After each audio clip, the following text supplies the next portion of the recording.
તમને વચન આપી શક્યો છું રાધા રાણી. અરે મારા નાથ, તમે જશો તો મારે શું થશે?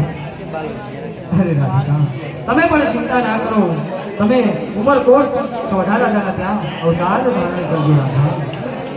ના મારા નાથ, ત્યાં અવતાર તો ધારણ કરું, પણ મારા માગા કેટલા છે? અરે રાધા રાણી, એની પણ ચિંતા ના કરો. જ્યારે તમે ઉમરકોટ અવતાર ધારણ કરશો ત્યારે તમારા 18 અંગ હું વાંકા રાખીશ અને રથગતિનો શરીરે રોગ મૂકીશ રાધિકા. તમારા સગાની જીવન કોણ શીખાશે? અરે રાધિકા, એની પણ ચિંતા ના કરો. જ્યારે ઉમરકોટમાં તમારા 18 વર્ષની ઉંમર થશે અને કોટર અને ગઢની અંદર મારી 21 વર્ષની ઉંમર થશે ત્યારે રામદેવ સ્વયં હું તમારી સત્તાનો શિકાર કરીશ રાધિકા. મને લઈ જા